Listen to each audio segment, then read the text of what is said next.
There's a haunting question that follows most men through their lives, whispered in quiet moments of doubt. The question is, am I enough? A lack of financial security and personal discipline often leaves us feeling spread thin, unable to be truly present for the people who matter most. We find ourselves losing control to the impulses that hijack our attention, clouding our judgment with negativity and fueling a restlessness that keeps us scrolling late into the night, isolated by a screen instead of finding peace beside the ones we love. Mark Weeks, in his book Indoctrinated, Creating the Philosophy of You, doesn't answer this question with platitudes. Instead, he offers something more unsettling and ultimately more useful: a mirror. The Continuum of Man isn't a self-help program promising transformation in 7 days.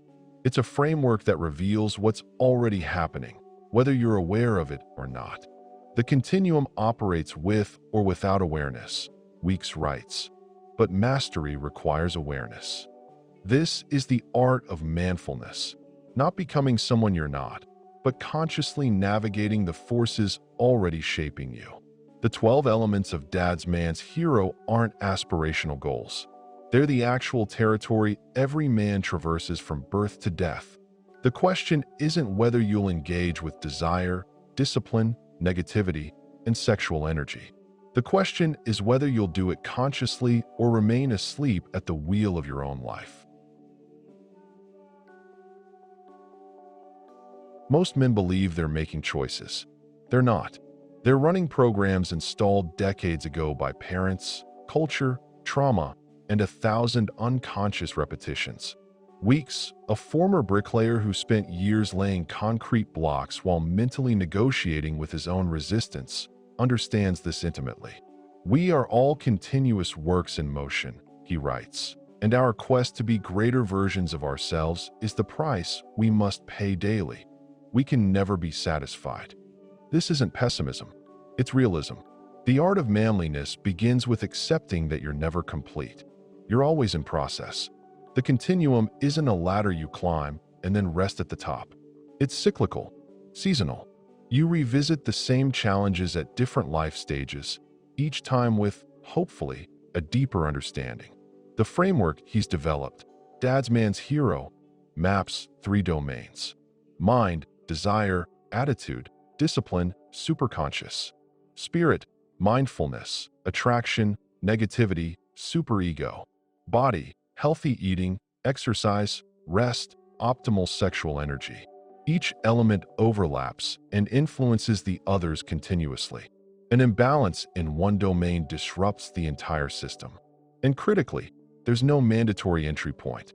You can begin anywhere, but you must eventually address everything. Desire, the fire that forges or burns. Human desires are endless. Weeks quotes the Buddha. It is like the thirst of a man who drinks salt water. He gets no satisfaction, and his thirst is only increased. We live in an age of weaponized desire. Every app, every algorithm, every advertisement is engineered to hijack your dopamine system. The average person checks their phone over 2,000 times daily. That's not living. That's being lived by forces you don't control. Weeks introduces the sparkle principle. 6 great desires every man must confront: sex, power, ambition, recognition, knowledge, love, ego. These aren't things to suppress or eliminate. Suppression creates a shadow. The art is direction. Channel sexual energy into creation. Transform the desire for recognition into service. Let ambition fuel discipline rather than desperate striving. He references Bruce Alexander's rat park experiments. Isolated rats self-destructed with drugged water, but rats in enriching environments, with community, purpose, play, rarely touched the drugs. Let's be honest, Weeks writes, we are all in a cage of our own making. The art of manliness begins with recognizing your cage. Is it built from compulsion, distraction, approval-seeking? Or have you consciously constructed an environment that serves your highest development? Viktor Frankl survived Nazi concentration camps by recognizing a fundamental truth. Everything can be taken from a man but one thing, the last of the human freedoms, to choose one's attitude in any given set of circumstances. Weeks emphasizes that attitude isn't about forced positivity. It's about cognitive flexibility, the ability to reframe without deceiving yourself.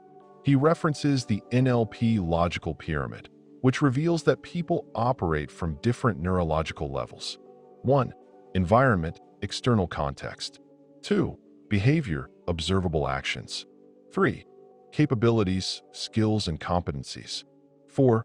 Beliefs and values, what you hold true. 5. Identity, who you believe you are. 6. Purpose, your larger mission. Most men blame their environment when they're stuck. The alcoholic thinks he needs to quit tending bar. But the real issue is at the belief and identity level. If you believe you're someone who can't handle stress without drinking, changing bars won't help. Weeks writes, changes made at higher levels of the model, beliefs, identity, purpose, tend to have a more profound and lasting impact on an individual's actions and experiences compared to changes made at lower levels. The art of manfulness requires interrogating your beliefs rather than rearranging external circumstances. Your attitude, your interpretive lens, is shaped by assumptions you've never questioned. Weeks offers a brutal exercise. Write down how you feel about these statements. I am never right. I have never been good at sports. I will never be able to speak to a large crowd. I have no confidence. I can't earn more money than I already do. Your assumptions and beliefs are not necessarily right or wrong, he notes. They are your interpretations of life to this point in time. The art is catching yourself in the act of creating limiting interpretations and consciously choosing different ones. Here's where most personal development content collapses into motivational theater. Weeks doesn't. Discipline creates opportunity, he writes, quoting Shane Parrish. But his definition is uncomfortably honest. You are doing the things you don't like as if you love them. This isn't toxic positivity. It's practical alchemy. He shares his own wrestling match with leg training, that special torture that leaves you unable to sit on a toilet for days. Most men quit after feeling that pain twice. But what if you could trick your mind into approaching grueling work with the same enthusiasm you bring to pleasure? The secret isn't pretending you love what you hate. The secret is making happiness a discipline. Being content with who you are and what you have in your life right now is the key to determining its quality, Weeks writes. This doesn't mean settling. It means finding the baseline of gratitude and equanimity before you start the day's battle. He channels the Buddha's last teaching. Make yourself a light. Rely upon yourself. Do not depend upon anyone else. And then he drops Miyamoto Musashi's 21 principles on you. Guidelines from a Buddhist swordsman who spent his life mastering the art of combat and the art of detachment simultaneously. Accept everything just the way it is. Do not seek pleasure for its own sake. Be detached from desire your whole life long. Do not fear death. Never stray from the way. The art of manfulness is this, showing up even when you don't feel like it, especially when you don't feel like it, because feelings are weather. Discipline is architecture. This is where Weeks ventures into territory that makes rationalists uncomfortable. The superconscious, intuition, hunches, the inexplicable knowing that arrives unbidden. He shares his own awakening, a vivid dream of a woman he hadn't seen in 35 years. In the dream, she walked toward him in distress, placing her hand on her heart. He later discovered she'd been abandoned at a hospital after heart surgery, the exact night of his dream. That reunion transformed his life. This was my wake-up call into the powers of the superconscious mind, he writes. Whether you call it the unified field, the collective unconscious, divine intelligence, or simply pattern recognition operating below conscious awareness, Weeks makes a compelling case. There are states of knowing beyond ordinary cognition. Dr. Joe Dispenza's research on brainwave states supports this. When you move from beta, ordinary waking consciousness, into alpha and theta, relaxed focus, deep meditation, you access non-local information. Gamma waves, the fastest frequency, are associated with peak insight and spiritual experience. The art of mindfulness includes cultivating this capacity through meditation, through silence, through practices that quiet the mental chatter long enough to hear the signal beneath the noise. Weeks doesn't treat mindfulness as a trendy wellness product. It's the foundation of self-mastery, the capacity to watch yourself think without being swept away by every thought. Under all that we think lives all we believe, like the ultimate veil of our spirits, he quotes Antonio Machado. Most men are prisoners of their own narratives. They tell themselves stories. I'm not good enough. People like me don't succeed. I'll never escape this. And then wonder why their lives reflect those stories back at them. Mindfulness is the practice of catching the story before it hardens into identity. You watch the thought arise.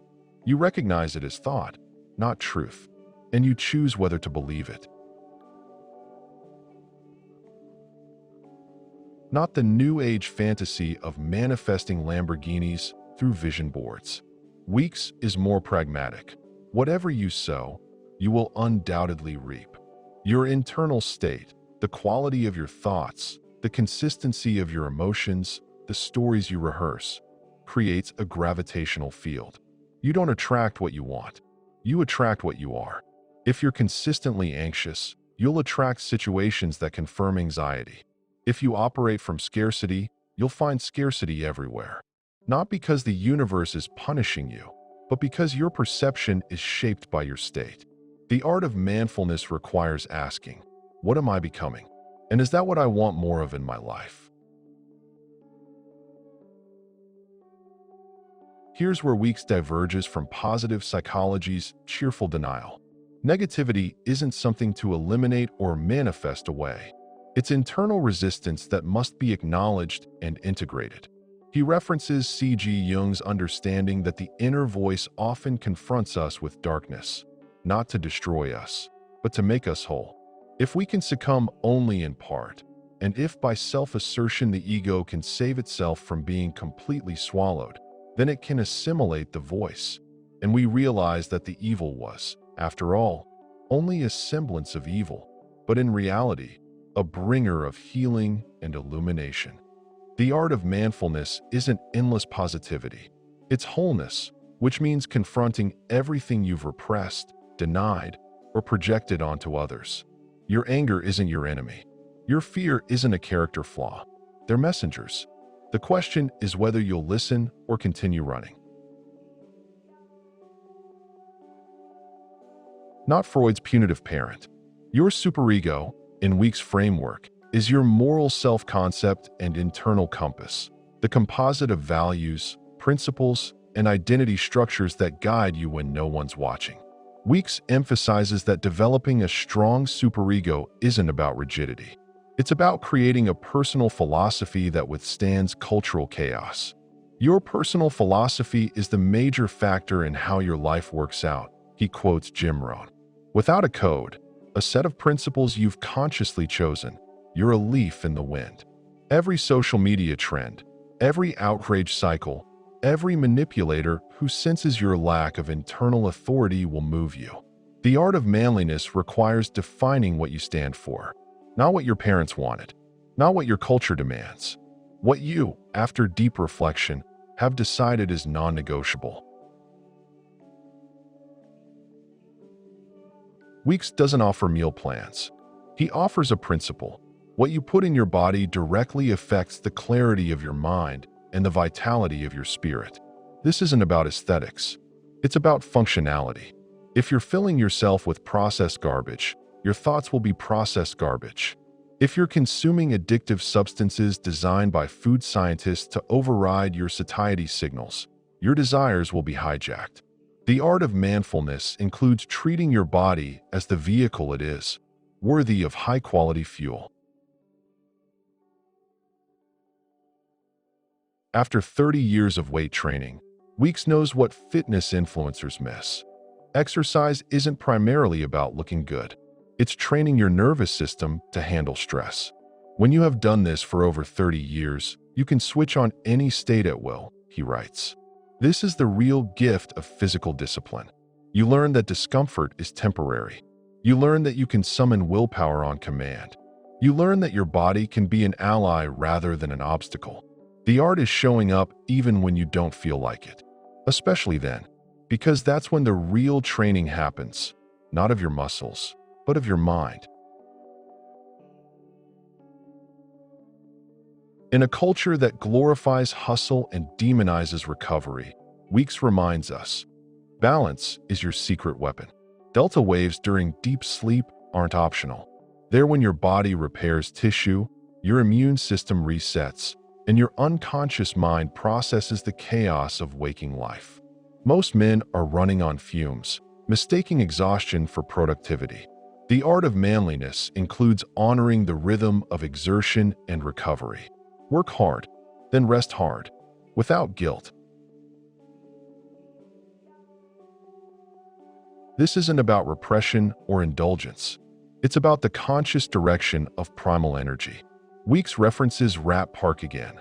When rats had rich, connected lives, they weren't compulsively seeking pleasure. When isolated and deprived of meaning. Addiction every time. Your sexual energy is creative energy. It's life force. The question isn't whether to have it. You do?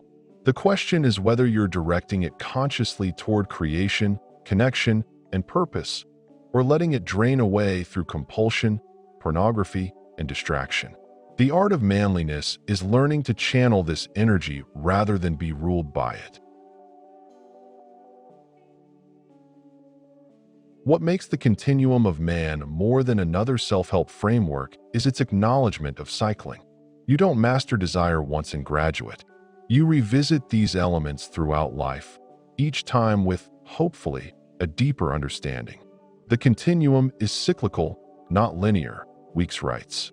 You revisit the same elements at different stages of life with a new understanding. Fulfillment arises from alignment, not perfection. At 20, you wrestle with desire differently than at 40. At 30, discipline looks different than at 60. The elements remain. Your relationship to them evolves. This is why he titled his book Indoctrinated, not in the cultish sense, but in the original meaning, to instruct thoroughly, to establish deep patterns of thought. You need to be indoctrinated into your own philosophy, daily, repeatedly, until it becomes reflex.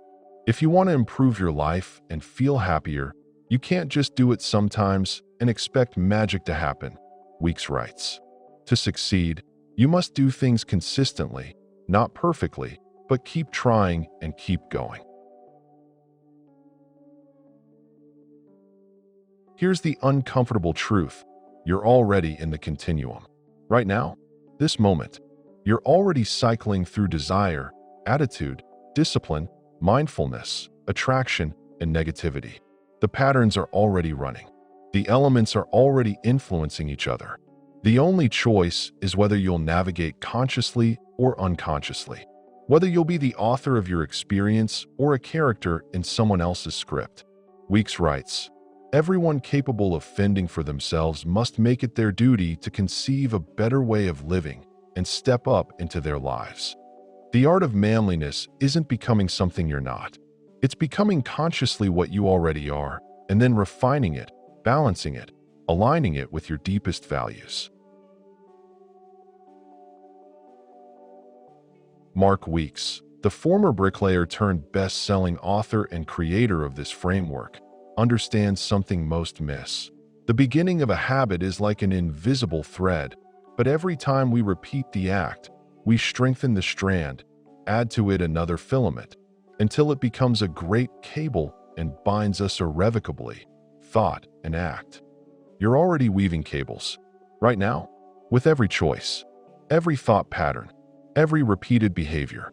The question is, are those cables binding you to your highest potential or your lowest patterns? The Continuum of Man doesn't promise easy transformation. It promises something better, a map to territory you're already traversing. so you can finally stop walking in circles and start walking with intention. The art of mindfulness is the art of alignment, mind, spirit, and body working together instead of at cross purposes. It's not a destination. It's a process, a continuum, and it's already flowing through your life. Weeks channels Miyamoto Musashi one final time. You may abandon your own body, but you must preserve your honor. Your honor as a man lies not in perfection. It lies in conscious engagement with the forces shaping you, in showing up, in doing the work even when it's uncomfortable, in building a philosophy that can withstand the chaos of modern life. That's the art. That's the continuum. That's the work. And it begins the moment you decide to stop sleepwalking through your own life. The framework is here. The map is drawn. The elements are waiting.